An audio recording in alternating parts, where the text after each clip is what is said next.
recorded to the cloud. Well, hi everyone. Yes, it's really nice to meet you, Derek and Mitch. And so I'm Nathaniel. I'm W2NAF. I'm an assistant professor at the University of Scranton, and I'm kind of the lead organizer and founder of this whole HamSCI thing. And maybe one of the things about the HamSCI program is it's a little bit organic and yeah, it's very organic. So, you know, some people come in and say, well, exactly how do I get started doing things? And the answer usually is, first of all, what's your interest? And so if you tell me what your interests and your skills are, I might be able to help point you into the right direction. And then the second thing is to just kind of participate and watch different things and then see where you're like, oh, I think I can help out there, or I'm interested in trying something to do with that. And then you just jump in and you do it. So it's different from maybe some other projects where they say, okay, you know, other citizen science projects are like, okay, we want everyone to go to this website and count a bunch of seals or make these measurements all the time. And here it's not necessarily that structured, but we have a lot of different things going on at the same time. And this is also a place where you can be like, I've wanted to try this, I have this interest, and I'm going to go work on it. And then you can come back to this telecon, you can tell other people about it, and then they can give you their feedback and ask you questions. So it's a real chance for you to kind of do your own project, show it here at this telecon or the HamSCI workshop, and then get other people's feedback on it, and you go from there. Sound good? Great. Well, so we'll do today, there's we're going to go around and you can give your name and your call sign and just say a few words about what you've been up to this week. And then we'll do introductions at the beginning, and then after that we'll have general discussion. And if you have anything you'd like to show or talk about, you know, let us know.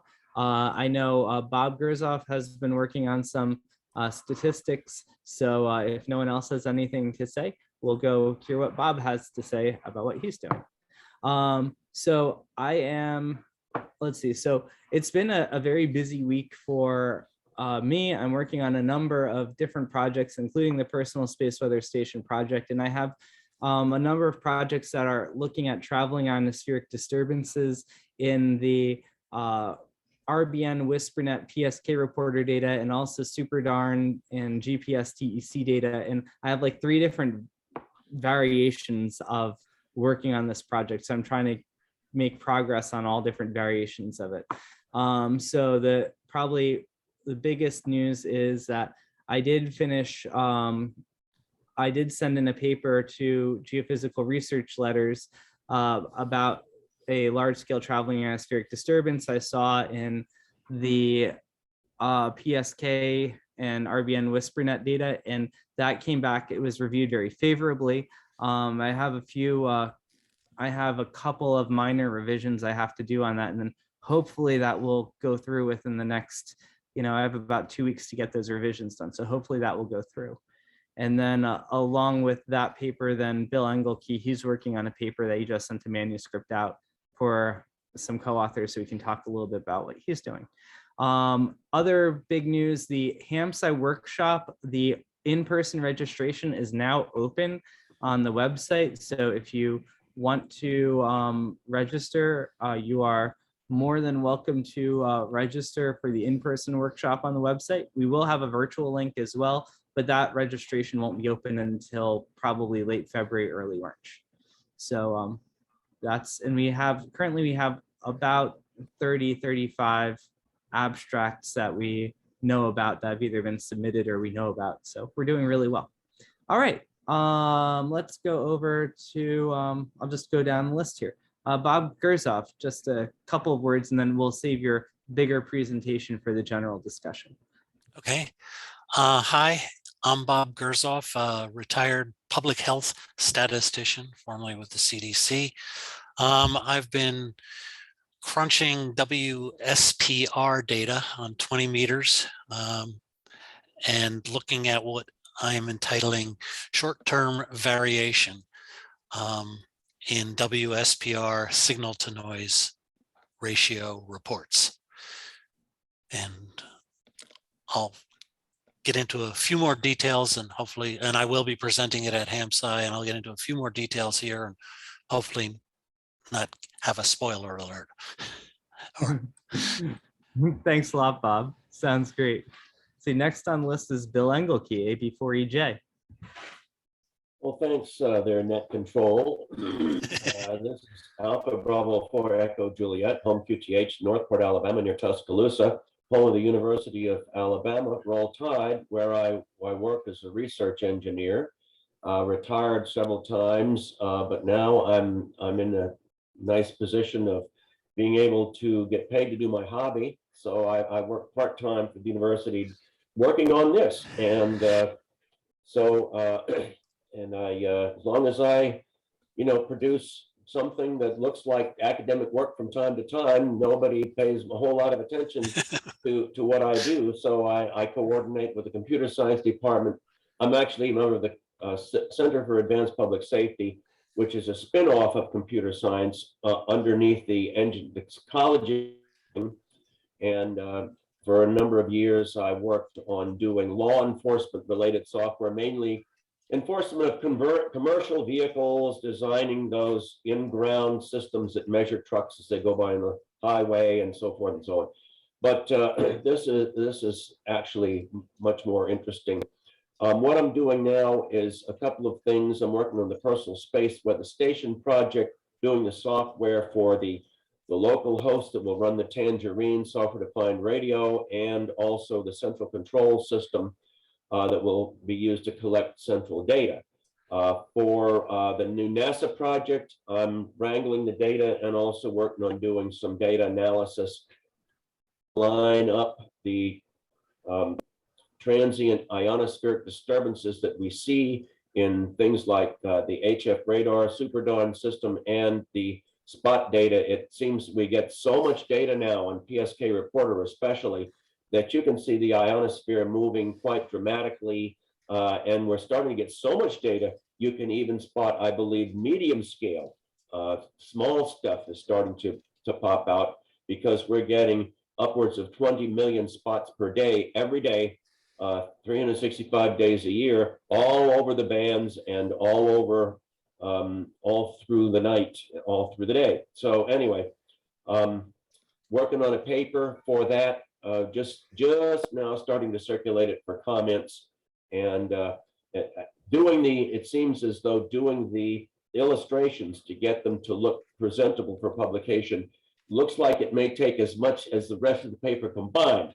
And I'm sure that you're familiar with that if you've done papers for these journals. So just working on learning how to plot the SuperDawn data and line it up on the same axes, and use Matplotlib for all of that. So anyway, that's been a nice new learning experience, and porting most of the software over to run under Python as well. So it was originally written in C# because I just happen to know that pretty well, because we do all the software for the law enforcement stuff all in C#.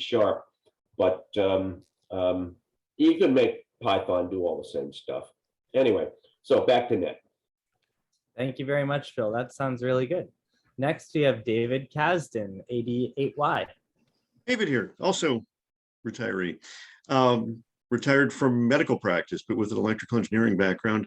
I'm currently an electrical engineering professor at Case Western Reserve University. Been with HamSCI for a good long time. The current work with undergraduates is 3 different approaches to ionospheric sounding.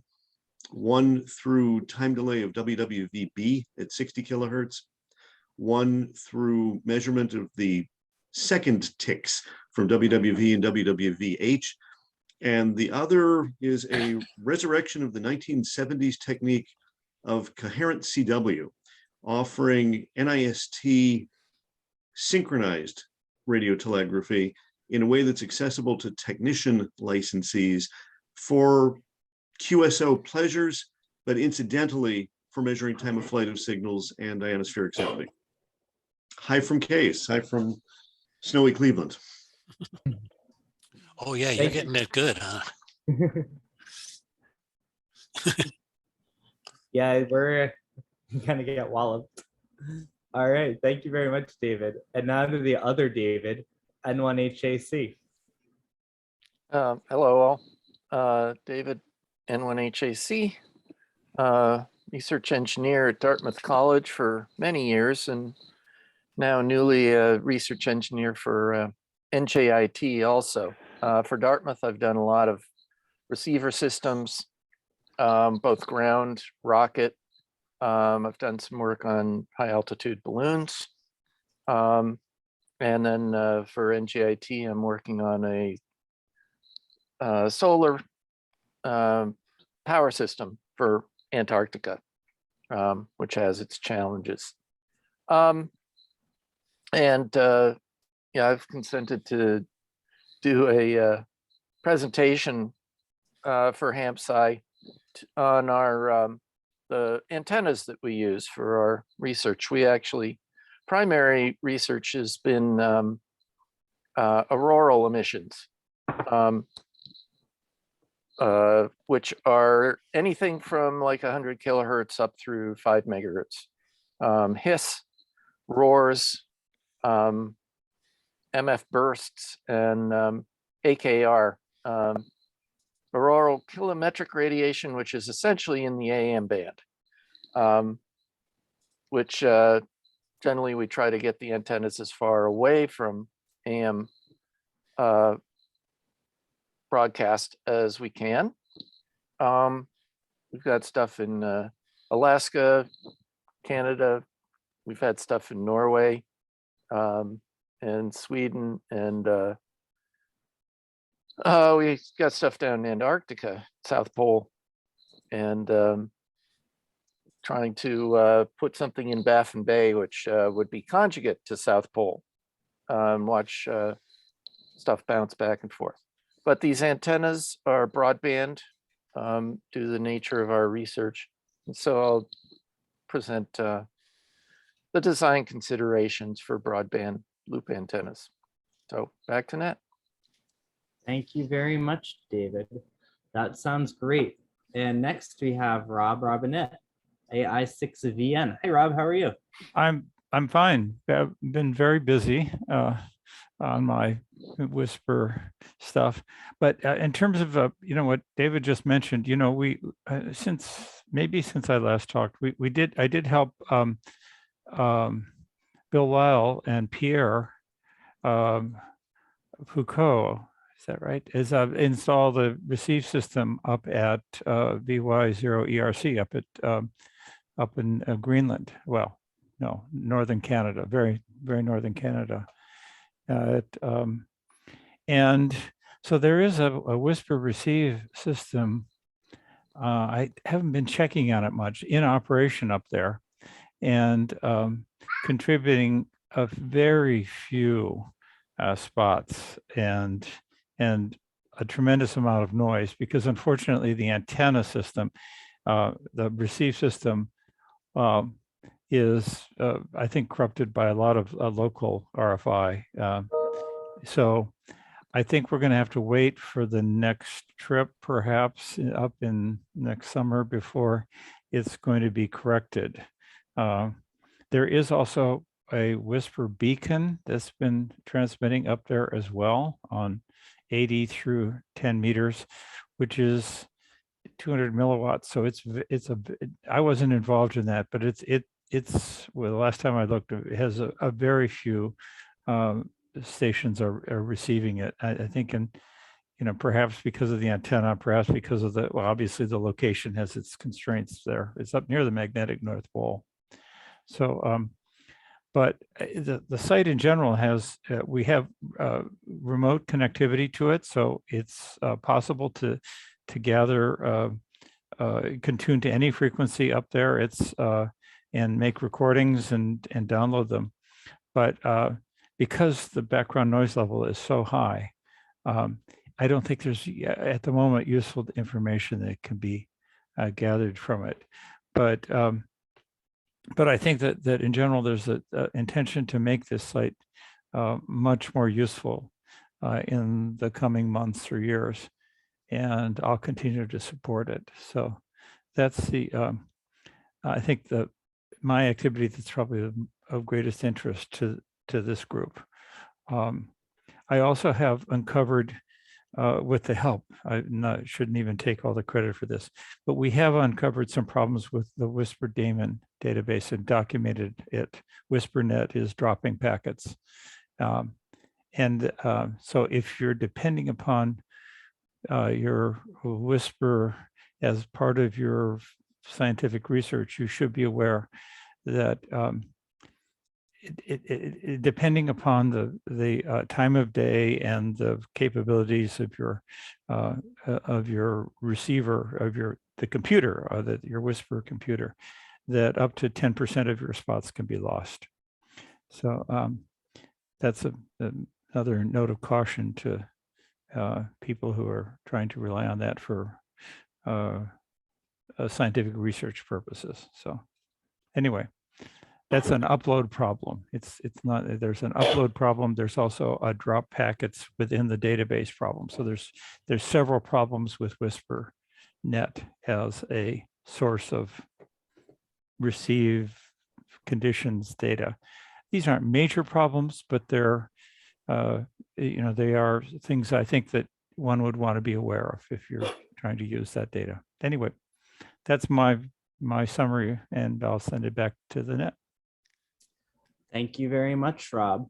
Out of curiosity, do you know if anyone is doing anything to fix the dropped packet situation? What we did was we've been scraping whisperdaemon.org. The WhisperNet guys gave us an interface, an API, and they allow us to scrape their data. And that API, it turns out, allows us to get a complete set of spots. So all the spots that are actually successfully recorded up there are available through the whisperdaemon.org, where there's a Postgres and other query interfaces that you can look at. There isn't, we can't solve the problem with the uploads. The uploads have to do with WSJTX failing to recognize that it has failed to upload a spot. Does this mean that Whisper Daemon has all the spots, but whispernet.org does not, or neither? That's true. We have a superset of the spots that are in WhisperNet. Yeah, we verified that every spot in that WhisperNet would report in their CSV files. A lot of people use the CSV files as download those summary files. The Whisper daemon databases include all of those spots in the CSV files, plus on the order of 10,000 to 20,000 spots per day, in addition to the 2.5 million spots per day that are being recorded in WhisperNet. So what is that? That's maybe 1% of the spots are being, they've been culling the spots based upon what they think are duplicates. And or I don't know, they don't describe what they do in between the arrival of the spot and its initial recording and when they archive it into the CSV files, but they're doing some culling. They're aware of it. I've been in communications with them. They're aware of it that it's different. Of course, they may feel that what they're doing is the right thing to do. I'm not in a, since I don't know what they're doing, I can't tell you whether it's a good or a bad thing, but it's my strategy in the Whisper world is to save everything useful they get into a database and leave it to the people who query the database to decide what stuff they want to filter out. That seems to me to be a more rigorous approach to saving data.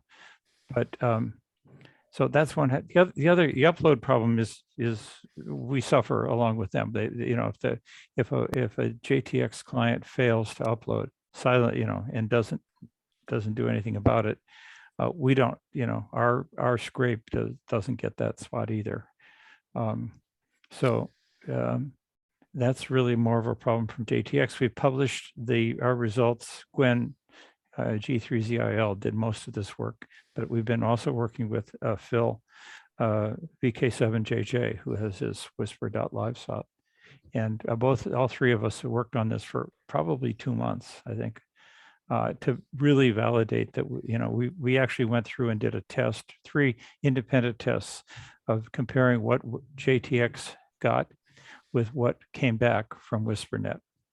And we verified that loop especially on low powered, apparently, on a Raspberry Pi, 10%, up to 10% of the spots are failed to get recorded. So if you're using a Raspberry Pi, JTX on a Raspberry Pi and looking at your whisper spots, you could easily be missing up to 10% of them. That problem is not nearly as prevalent on on high-powered CPUs. So I'm on a Mac or a Windows machine with an x86 processor. Those spots are pretty successfully uploaded.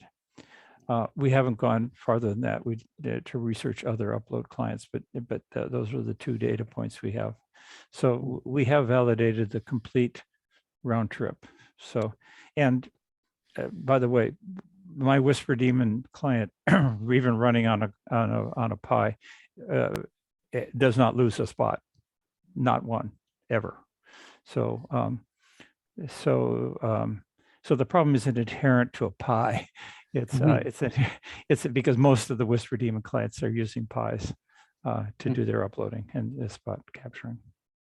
Well, thank you very much for the update. That's good to know about. And thank you for trying to debug all of that and make it better. The hardest part of it is that there's almost no documentation of WhisperNet. Right. Or, so it's very, and I think maybe there's some fatigue on their part in terms of supporting this whole thing. So it's hard to get engaged with them. And so in many respects, we don't really understand the database or what they're doing with the Whisper spot data. Right. So, and they, my queries, only a percentage of them are answered by them. So it's okay. You probably heard more about this than any of you wanted to know, but so. Well, thank you, Rob. Yeah. All right. Next, we have Derek, MW0LNA. Hi, so I'm Derek. I am in Cardiff, Wales, across the Atlantic, and I've been a software-defined radio hardware and software engineer for a number of years now. I'm heavily involved in the GNU Radio project, and as a day thing for the past couple of years, I'm a PhD researcher at Cardiff University, working on high-power RF amplifiers.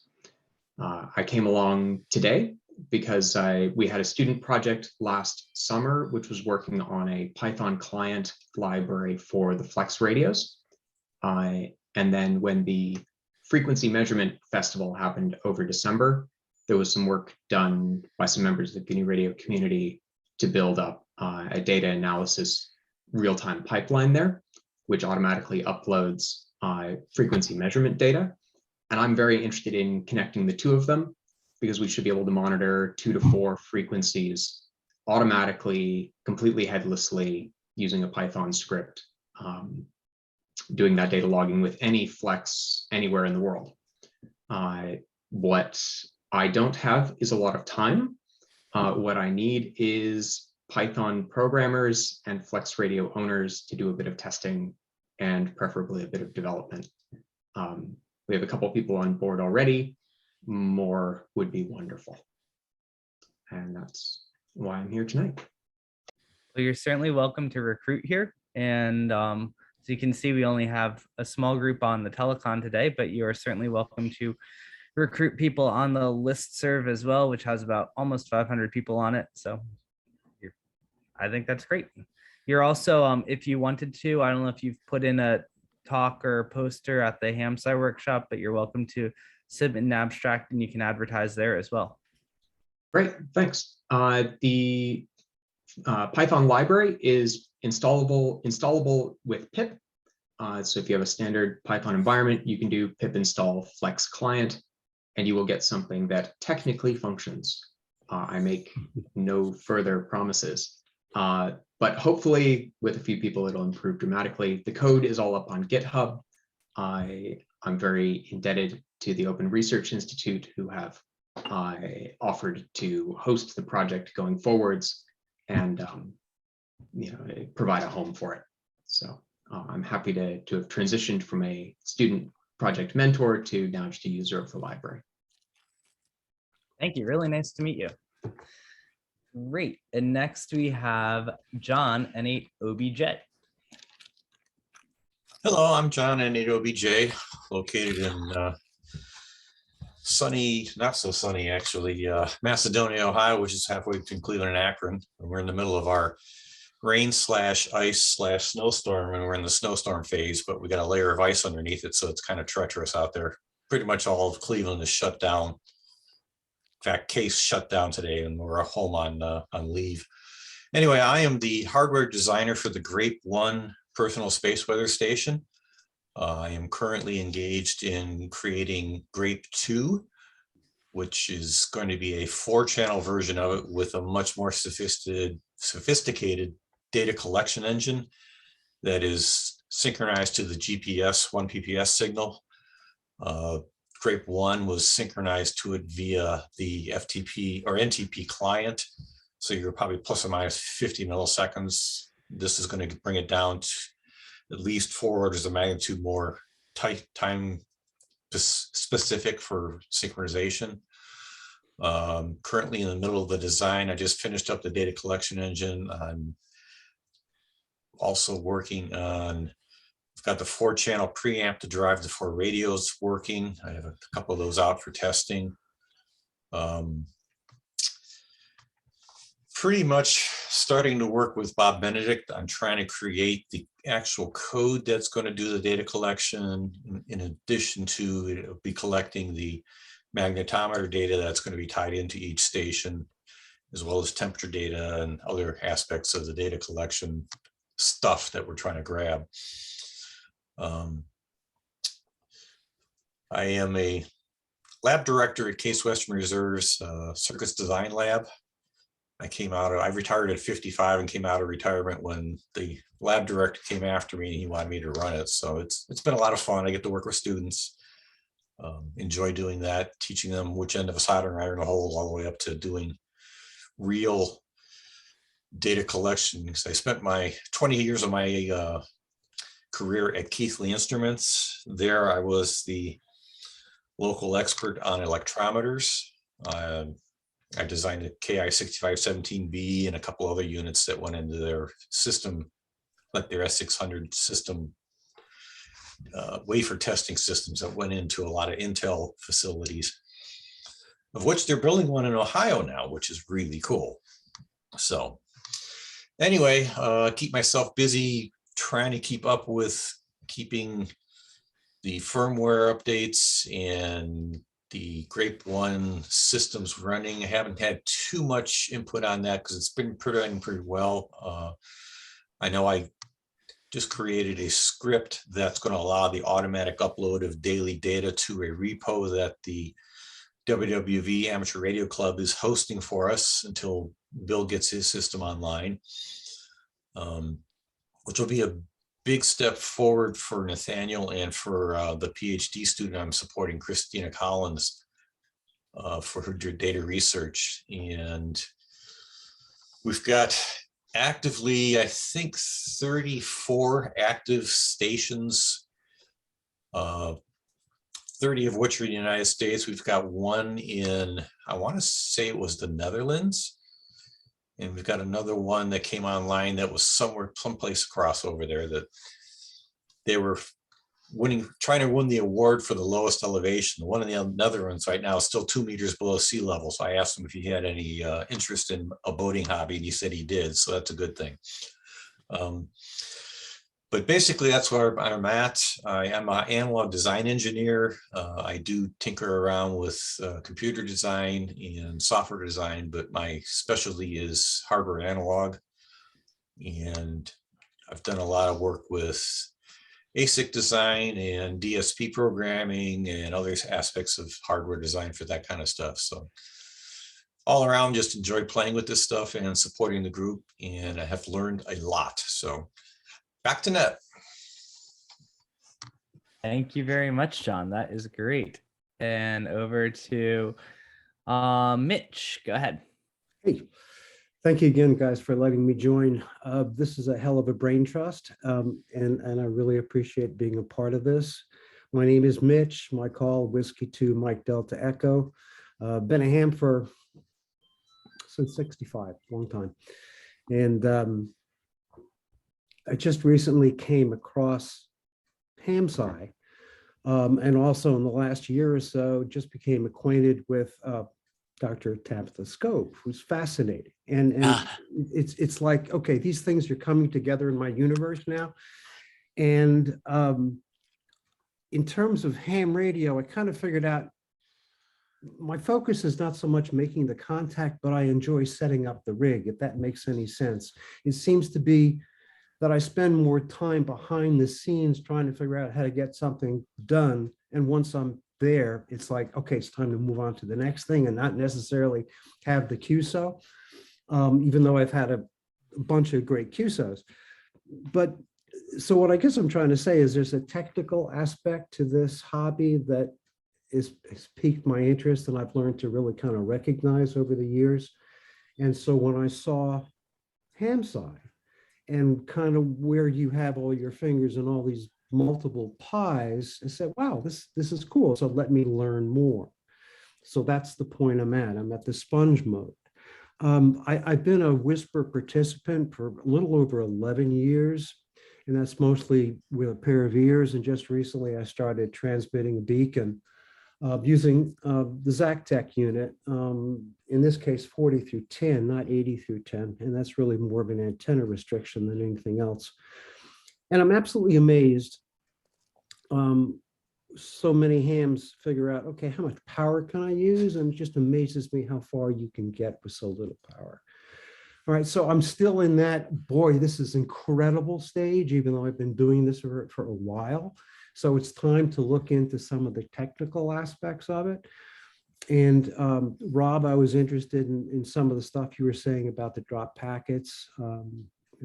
Just kind of curious about that. I also recently became familiar with the Whisper Rocks net website, rather, which is a great opportunity to play with data. And that's kind of an interest of mine. For a bunch of years, I was working as a clinical data analyst for a hospital chain here in New Jersey, and retired in June. And so when I came across some of the data that's available on the Whisper site, as well as the Whisper Rocks and Whisper Live site, that was just absolutely amazing. All right, it saved me an awful lot of work in terms of trying to analyze where am I going, when am I getting there, and at what power levels, and so on and so forth. So it's just kind of interesting. The other thing I just want to touch upon before I turn it back is, as far as an initial interest, two of the things that piqued my interest was grape and tangerine. And been kind of reading the mail as best I can, coming up to speed on the differences between the two. Was aware of the fact that grape is kind of Gen 1 right now, and there's a moving towards a Gen 2. That would be an interest of mine. Okay, that would definitely be something I'd like to spend some time doing if I can help with that. Need to figure out.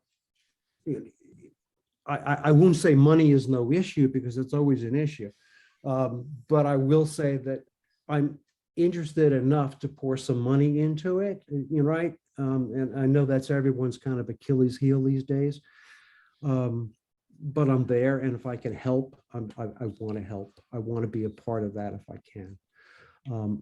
And that's really the end of my song for right now. So I'll send it back to Net. And again, thank you very much for letting me be part of this party. Thank you very much. Really nice to meet you, Mitch. And I see that from QRZ, you're in Hackensack, and I grew up in Bloomfield. Billy Joel, if that's moving up, I'm moving out, right? And, Plainfield. See, everyone's from Jersey. No one actually lives there, but people are from New Jersey. That's really what it is. Yeah, no, I still, part of my heart's still New Jersey, so I'm very much a pro New Jersey person. You said But Bloomfield, that's, right? You said yeah, Bloomfield. Cool. Mhm. Yeah, Bloomfield, and I went to Montclair State, and then I worked at MJIT for a little while. You've got quite a track record. Yeah. Really do. Mhm. So yeah, so John NAOBJ over here, he's the designer of the Grape 1 and the Grape 2. So he's had his nose at the grindstone to working on that Grape 2. Yeah. Yeah, I'm surprised you have any nose left there, John. So let's see, we'll go on over to Mike AA8K. Oh, thank you, Nathaniel. Greetings to everyone listening. Sorry about the camera. The system thinks it needs to do a reboot, even though I'm using the USB microphone on the same line. That's okay. Ham, been participating in the time signal frequency measurements and the eclipse measurements. It's a lot of fun. Back to you, Nathaniel. Thank you so much. Thank you, Mike. Good to have you on. And then I think the last person, the Zoom, I'm sure everyone knows the Zoom list moves around, so to keep track of it somehow. I think the last person is Vince, Kf6 Flj. Where'd he go? He's muted. Looks like his mic, his camera. There he is. Okay. I'm here. You don't have to look at my dog anymore. I've been retired for about 1.5 years. I was first licensed in 1997. I did attempt to do some frequency measurements using FLDigi for the last eclipse. I've looked over your project and a lot of it looks very interesting. What I'm actually doing right now that I hope is some use is it looks like a lot of this work involves data analysis. I've got some background in statistics, not as strong as many of the other people on this call, basically social science sort of stats. And I'm learning the R language. And I would like, it's not that Bob, bad. Bob, you have a new friend. Yes. R for everyone. And I'm at a point where I'm thinking it'd be fun to take some sample data and run a few basic analyses on it, graph a few things, and learn it using some of the data that the HamSCI project has or has access to. And I've looked at your website and I've noticed that you've got a lot of references to resources, but I really have to dig to find, well, where can I get a comma separated file of Whisper or the reverse beacon network or something like that, and just play around with it. Well, we have people on this call who can help you out with that. How many terabytes do you want? No more than 100 gigs. I just give people, we're collecting all that stuff and putting it all in a common format. That's part of the NASA project. And for now, I can just let me know. I can give you, shared access into the library where I'm putting the stuff for now. So, Sure, and I'm just getting my feet wet in this, so it's suggestions for the sort of analysis I could do where I could see some sort of results and then maybe graduate from that to doing more investigative work. Yeah, What interests you? The great repository that was being set up now, each day's data from each station is about a 4 megabyte file of comma separated variables. And that might be a way that you're not getting into the humongous RF files that I know Bill works with, but it'll get you plots. I think if you're interested in doing statistics, I think the WhisperNet RBN PSK reporter is a better place to be than the grape data. Okay. If you're more interested in digital signal processing, then perhaps the grape data is a better place to be. Okay, so I will look at the WhisperNet RBN database. I wonder if Bob, if you have any beginning suggestions of things that might be useful for him to do. Off the top of my head, the only reason I don't have suggestions is that I don't think that fast anymore. But certainly there are plenty of projects that can be done within the reverse beacon network in terms of just describing a reverse beacon network or PSK reporter, just in terms of describing distributional characteristics of the data. I'm a thorn in a lot of these guys' sides because I'm a statistician and I always like to know what the characteristics of my measurements are and the uncertainty associated with them, as that's the big project that I'm working on now. And so to do that with some of the other measurements, the PSK reporter or the CW reports, I presume they have some, there are signal strength measurements and other measurements in there. And just to things like the aerial distribution of it, knowing where we don't have a uniform distribution of stations around the country or around the globe. And consequently, that when we go in and do some analyses, that can result in some biases due to, when we look at covariates like azimuth or time of day and things like that. So to get started, a lot of those basic things that, we always as statisticians say, plot your data, calculate your extremes and your outliers and look at your data. Those things would be excellent to have and summarize somewhere to get started with. It sounds like you're also interested not just in the characteristics of the data, but the characteristics of the data sources. Yeah. Their location, their times of day of operation, things like that, yes. Summarizing that in a way that could be referenced by folks like Nathaniel when he starts to look at TIDs and say, okay, this is what we know about the data, and these are the limits, some of the limitations we have to consider, although these guys don't ever have any limitations, at least in most of the papers that I've read. No, there was a review. They asked me to write something about limitations in the newest paper that I have to do. What was it Clint Eastwood said? A man's got to know his limitations. Well, my old boss used to say, N of more than one shows you don't have confidence in your data. I was thinking of an economics joke where the punchline is assume a can opener.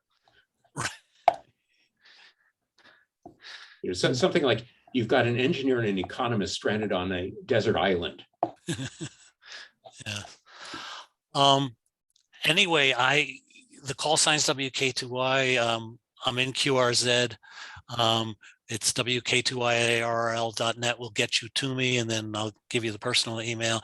And I'm more than happy to work with you. We can butt heads together about R. I was a SAS user and moved to Stata for my consulting years, and this project has sort of forced me into doing R, and be happy to share my grief with you. Sure. I've used SAS too. It was so long ago, I actually had to write job control language around it. TSO, TMS. Yeah. Oh, yeah. VSO. Okay. So your call sign is Whiskey Kilo 2 India? Yankee. We're kind to. Okay. I live in Yankee. Atlanta, and we're kind to Yankees. Okay. I'm out here in Los Angeles. That's a constraint on my ability to make observations. It's in urban areas, so it's hard to get anything clean anywhere on the spectrum here. All right, back to Ned. Okay. All right. We're- Well, that sounds good. So I think we made it through the whole list. Is there anyone else? No? Well, I guess we got about 12 minutes left, 11 minutes left before the top of the hour. So we can open up for a more general discussion. Got a question for Derek. I've got a Flex 6500 that I've been doing the FMT measurements with, and I've gotten pretty adept at doing it, although not as good as I'd like, but that's always the case. What kind of code or exactly would you be doing with Python stuff talking to it, especially since it's a window-based thing and I have a very strong bias against Windows, as you can tell. I like Linux and Raspbian and Mac. Oh, that's just because I've been bitten too many times by Windows. Anyway, what are you doing with that? Sure. So my interest is strongly to get it off of the Windows platform, although I am testing with Mac and Linux and Android actually as well. And the Python client is working on all three of them. I do not have a local LAN Flex, so the only mode I'm currently supporting is logged in via SmartLink, which is entertainingly backwards from most of the rest of the Flex code out there. I am quite convinced that it would take about 2 hours with the local Flex to add the local discovery mode in, because it seems quite simple. The current state of the code is that you can log in, list the available radios, select a radio, connect to it, read how many other users are connected to it, what frequency each of the slices is on, create or destroy slices, set the mode of the slices, and receive streaming audio. You can configure a transmit capability, but I don't have the data streaming working to send audio to the radio. Again, I think a good weekend with some Python, even with all the expected things that won't work, you should get that implemented. On LAN, we could definitely also get the DAX IQ working to be able to receive IQ data, which would be nice. Everything. So I know Bill Engelke's done some work with the Flex. Yeah, and I've got software to do that. It's written in C, but you can call it from Python, I suppose. Okay. It's got to run in to be fast enough. Never mind. You could probably do it with Python, but you've done some pretty impressive stuff with with the Flex, though, Bill. Don't be shy about telling them what you did. I just because we're about 2 years late on getting the hardware for the Tangerine on account of the pandemic. We can't get the chips and whatnot. I just wrote an emulator to read IQ data from Flex and then output it in the way that we anticipate that the Tangerine will output it, so that I could test my local host. So cool. I was unaware of any C code for interfacing with the Flex. C or C++ would have been my preference because that's so easy to adapt into Python and other languages. Unfortunately, the student that I had able to work on this, Python was all that was available for them to make progress with. That said, Python is so fast and the Flex puts out so little data, it has no problem whatsoever handling it. Because the maximum bandwidth is I think 192 kilohertz or so. So it's sipping IQ. Plenty enough to do a lot of great fun on HF with, but nothing compared to, like, even an RTL SDR puts out wider IQ bandwidths. So the data analysis work is not something that I can take any credit whatsoever for. Marcus Leach, who is a ham, but I don't know his call sign off the top of my head, is a Canadian radio astronomer.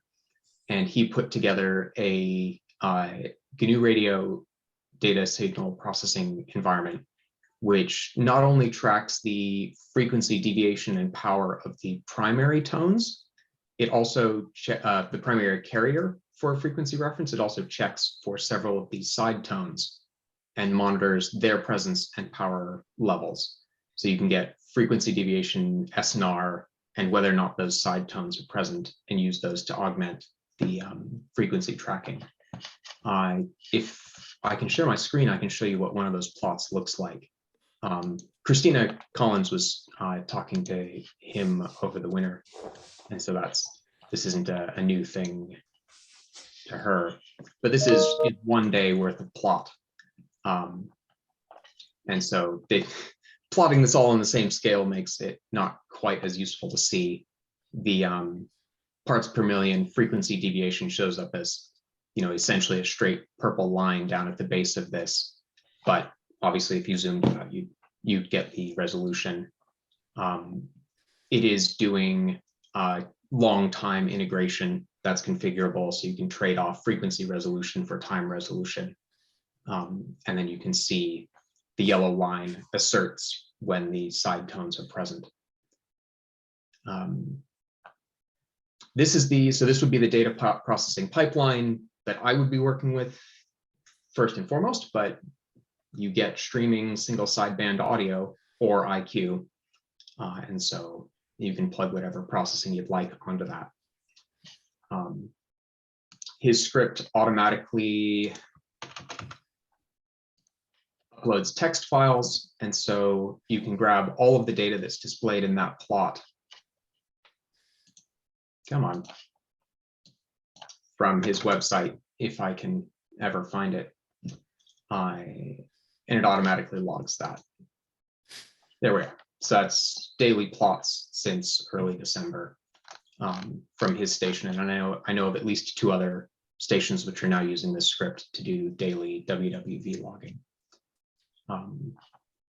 The Flex client library is here on pip. If you wish to try it out, as I said, it does function, but it is early days, so there aren't many examples, there aren't many good utilities, and there's certainly areas of the code which need a good set of improvements.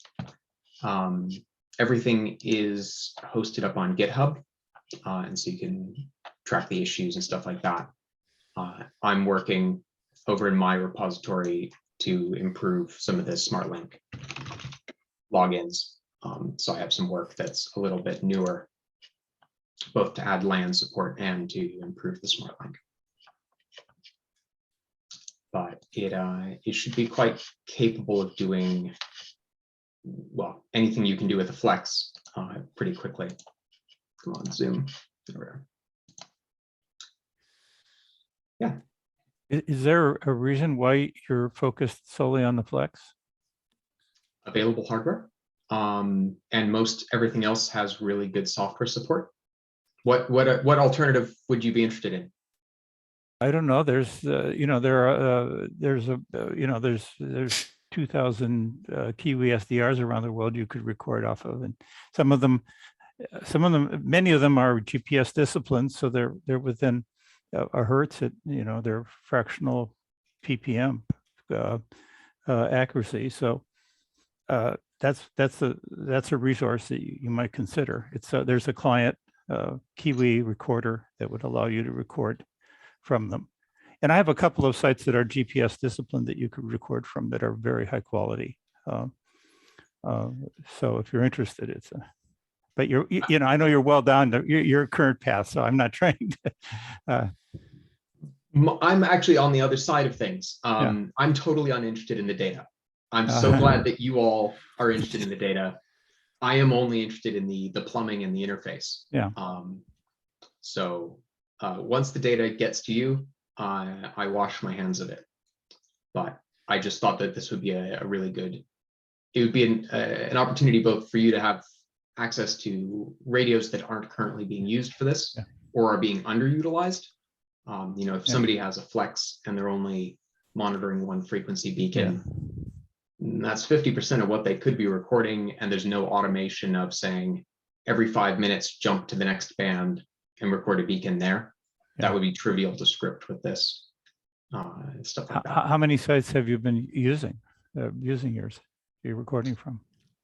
So I've only been working with one radio because again, I'm not actually recording. I'm not personally recording anything. I can do all of my testing with just one radio. But I mean, the resource utilization is trivial. So I could probably handle 50 or 60 radios off of my desktop. But I need to find 50 or 60 smart flex radio owners who are willing to give me their credentials if we went that route.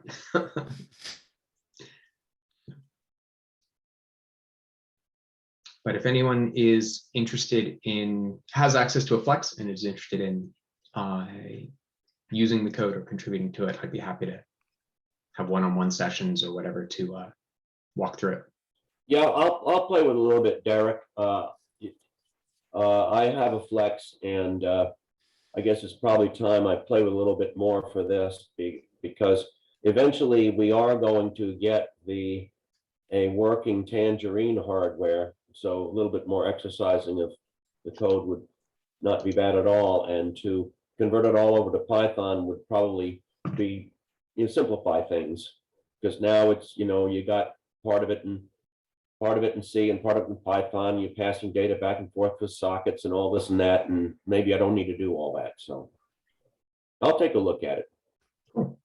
Yeah, I'm interested as well, but I am so much buried with what I'm doing. I'm hesitant to jump into that. Maybe in a year I'll be able to have some bandwidth to do that, but right now I'm just absolutely buried with trying to get the grade 2 going. I'm theoretically submitting my thesis in the next year, so my other motivation here is to try and get enough other people with their hands on it that it doesn't simply bit rot and die over the next year. The other thing I've mentioned is there are GNU Radio blocks, so you can receive the audio streaming data straight into GNU Radio with this, and control tuning and stuff like that.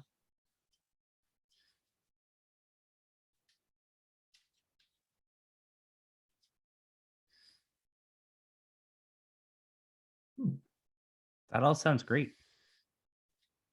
Thanks. Yeah, as I said, if you want to present something at the HamSCI workshop, put a poster in or a virtual or a presentation.